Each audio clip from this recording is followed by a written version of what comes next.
Hey everybody! Fernando and I thought it was a good idea to make a short podcast about the new album so that anyone interested could know more about it and how it was created.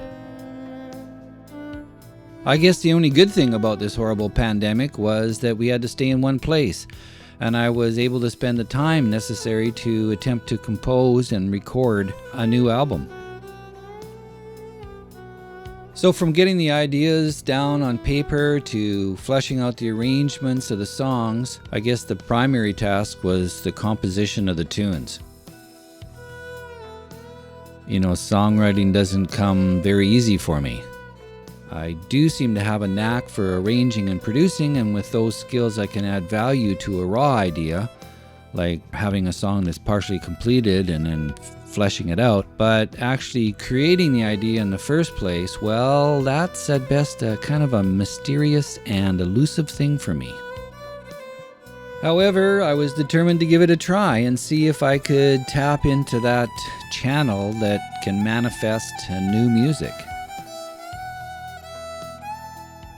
I started laying down loops of percussion and guitar and then layering the violin and other instruments on top of that, and I was just playing around with these tunes that I had worked on for my solo show, as well as some new ideas and other things that I wanted to try out.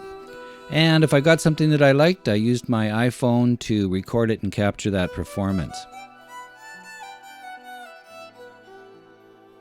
After those basement sessions, we went to Turkey and went traveling, and I was really inspired musically by that country, and I took a great interest in their traditional instruments and their music culture. Turkey is a violinist's dream. The violin has been the main instrument of their traditional music all the way back in history until you get back to the predecessor of the violin, the kemanche, or the Black Sea fiddle. And it's just amazing how many music styles in Turkey use the violin as the main melody instrument. Pop, hip-hop, jazz, traditional, rock, EDM. I heard violin in everything. It was in the radio, on clubs, and was at shows that we went to. So listening to all this was a great inspiration, and it taught me how the violin could be present in lots of styles of music. And I really love that. Plus, there was the Willie connection. I'm blessed to have the violin that Willie used to create all those great recordings with Willie and Lobo, and I knew that Willie's family lived in Turkey while his dad was in the U.S. forces. I recognized some of the techniques that Willie so skillfully used in his violin playing as originating from Turkey, the way that the Turkish violinists play. So I was thinking that I should make an album that has a lot of violin in it. And so that's how the violin took center stage in the songs and actually changed some of the songs because of that.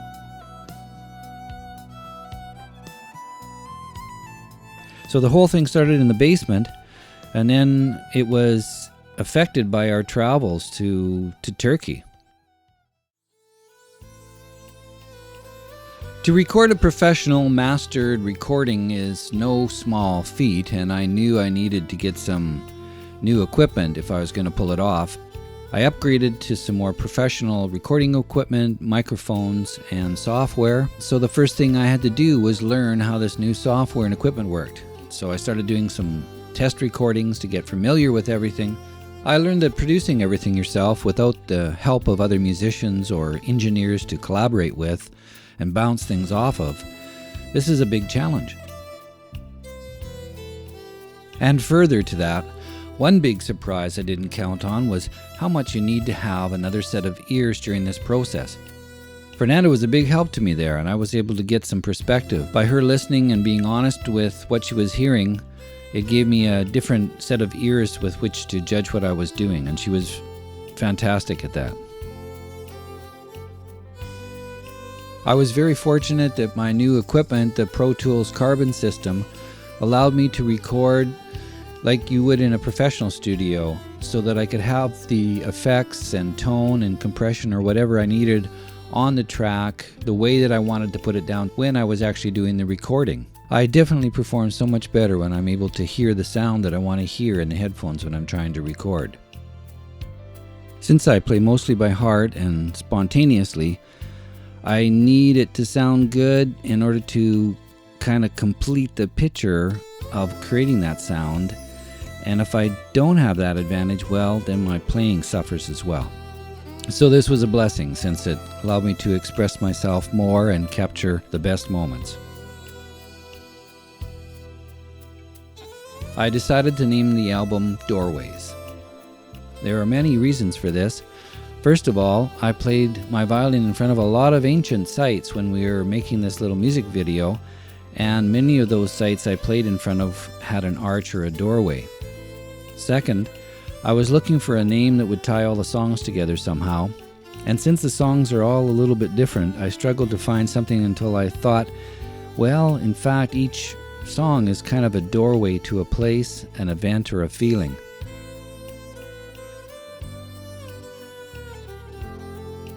There are 10 songs on the album.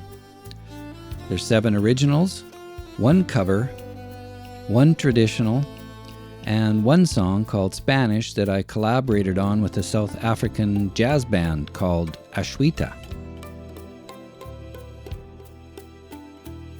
The cover song, Love You Forever, happened because I tried taking a guitar song by the great Nuevo Flamenco guitarist Pablo and playing it on the violin. And it seemed to work. At least people who were on the boat at the time having cocktails and listening to me play seemed to enjoy it. I also put Espiritu de Amor on the album, since it seemed to fit the overall theme. The other songs, to me, tell stories about places, the culture, and events. The only song with lyrics is called Dancing on a Rainbow, and that song was written while I was recording the others. I wanted to make a kind of a statement about how we all find it difficult to deal with change, and especially in this changing world, how that positive thinking can really help us improve our outlook. This song came to me on Fernanda's late mom's birthday, and how she was known to be a very positive person. So, in a way, this is her speaking. I think the most significant challenge to creating this album is and was creating the raw content. And after that, well, then it's probably the recording process. But garbage in, garbage out, as they say, and it was not easy for me to get all the tracks done. The editing, mixing, and mastering, the production process, was almost equally challenging for me. But even with the long hours and sometimes frustrating struggles to learn new software and techniques, I loved it. I loved sitting and listening to something that was almost complete, and the fact that there was nothing there before, it was a new thing. It was sort of like witnessing the creation of something. And I think it's the love that you have for doing these things that sustains you through the process and actually, in a way, makes it easy. And I guess that's like all true art. So I hope you enjoy this glimpse into making the album, and I hope you enjoy listening to my new album, Doorways.